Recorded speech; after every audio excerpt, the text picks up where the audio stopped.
The Los Angeles Rams are making some strategic moves, and things behind the scenes are heating up. Did you see that in this draft, the Rams made some picks that, in my opinion, will be put to very good use this upcoming season?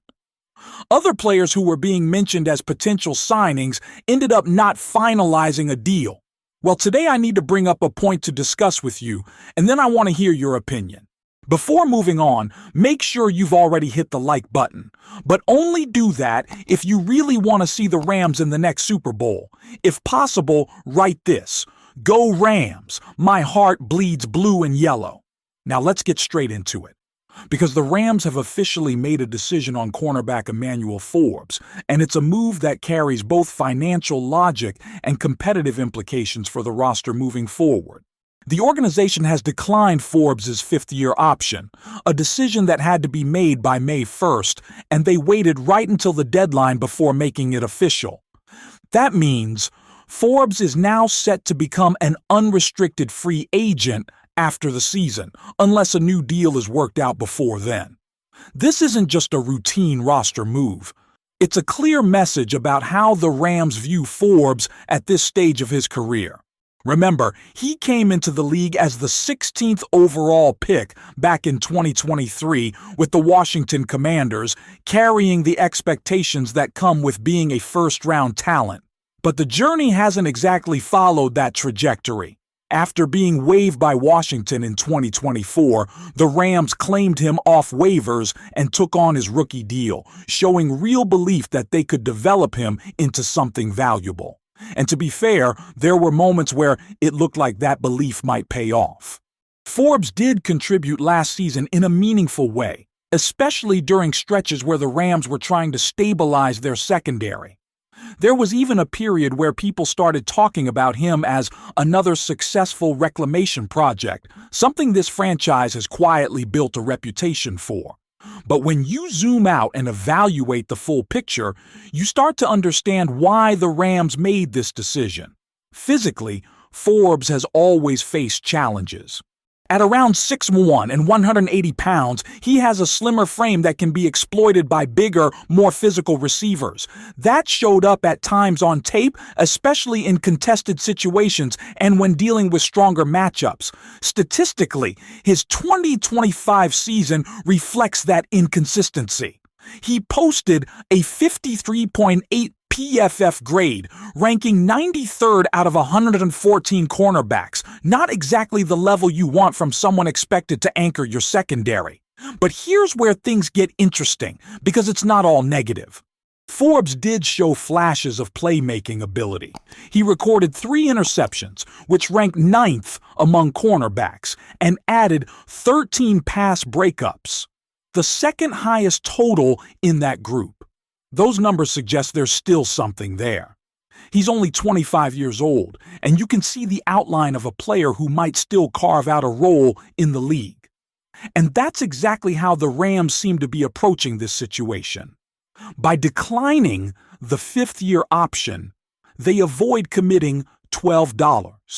$6 million fully guaranteed for the 2027 season, which is a significant financial decision. But at the same time, they're not closing the door on Forbes. Instead, they're keeping things flexible. If he continues to develop, if he proves he can be a reliable depth piece rather than a top-tier starter, there's still a path for him to stay in Los Angeles. Just at a price point that makes sense for the team. This is classic Rams roster management. They're willing to take chances on talent, especially players with high upside, but they're also disciplined when it comes to long-term commitments. They're not going to overpay based on draft pedigree alone. Everything has to align with performance, role, and overall roster construction. And speaking of roster construction, this move also ties into a bigger conversation about the Rams' secondary and defensive identity heading into the new season. Because while Forbes' future is uncertain, the team has been actively reshaping that unit in a way that suggests they're aiming for something much more aggressive and dynamic. You look at the current depth chart, and it becomes clear that Forbes is no longer being viewed as a primary option.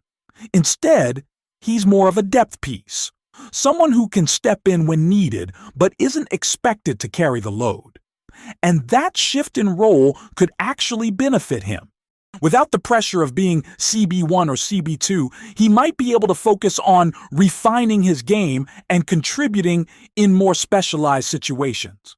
At the same time, the Rams are fully aware that their cornerback room still has some question marks.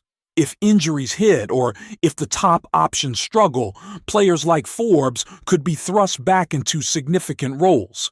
That's why maintaining depth is so important, and it's also why the team might not be done making moves at this position. Another layer to this story is how the Rams continue to balance development with immediate contention. This is a team that believes it can compete for a Super Bowl, and every roster decision reflects that mindset. They're not just building for the future. They're trying to win now. And that means every player has to fit into that vision, whether as a starter, a role player, or even as insurance. Forbes' situation is a perfect example of that balance. He's not being written off, but he's also not being handed anything. He's going to have to earn his place, prove his value, and show that he can contribute to a team with championship aspirations. So when you step back and look at this move, it's not about giving up on a player. It's about clarity. The Rams know exactly what they have, what they need, and how they want to allocate their resources. And in a league where every dollar and every roster spot matters, that kind of clarity can make all the difference. Now, the big question moving forward is how Forbes responds to this. Does he use it as motivation? Does he take a step forward and prove he belongs in this system long term? Or does this mark the beginning of the end of his time in Los Angeles? Because at the end of the day, the opportunity is still there, just under different terms. And that's where I want to hear from you, Rams fans. Do you think Emanuel Forbes still has a future with this team? Or was this the right move to start moving in a different direction? And this is where things get even more interesting, because while the decision on Emanuel Forbes sets the tone for roster discipline, there's another storyline developing that could completely reshape how this Rams defense performs next season. We're talking about a move that hasn't gotten nearly enough attention, but internally, it's being viewed as a potential game changer. Jaylen Watson is that name you need to keep your eyes on. While a lot of the spotlight has gone toward bigger names and more obvious headline additions, Watson might quietly be one of the most impactful pieces added to this defense. When you study what he brings to the field, it becomes clear why there's growing belief that he could elevate this unit to another level. He's a physical corner, and that alone changes the identity of the secondary. This isn't just about coverage stats. It's about what his presence allows defensive coordinator Chris Shula to do schematically. With Watson on the outside, the Rams can afford to be more aggressive. They can send pressure from different angles, bring safeties closer to the box, and trust that their corners can hold up in one-on-one situations against top receivers. That's something this defense has been missing. In previous seasons, there were moments where the Rams had to play more conservatively, reacting instead of dictating. Now, with Watson and the revamped secondary, there's a real chance they flip that script. They can become the aggressor again, the unit that forces offenses into mistakes rather than waiting for them. And Watson isn't just about physicality. He's reliable. He allowed only 35 receptions in coverage and didn't give up a single touchdown last season, while also contributing in run support. That kind of consistency is exactly what this team needs if they're serious about making a deep playoff run. When you combine that with the development of other players in the secondary, you start to see the bigger picture. The Rams aren't just tweaking their defense, they're rebuilding its identity.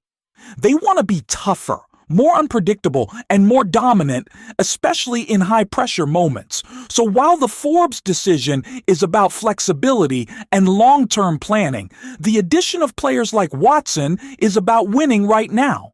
It's about putting this team in the best possible position to compete for a Super Bowl, and that's why this entire situation matters more than it might seem at first glance.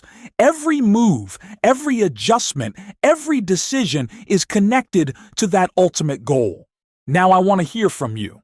Do you believe this revamped Rams defense, led by these key changes, is strong enough to carry the team back to the Super Bowl? And if you've made it this far, don't forget to subscribe to the channel, hit that like button, and click on the video on your screen right now. All the latest Rams news, the updates you don't want to miss, you'll find it right here first.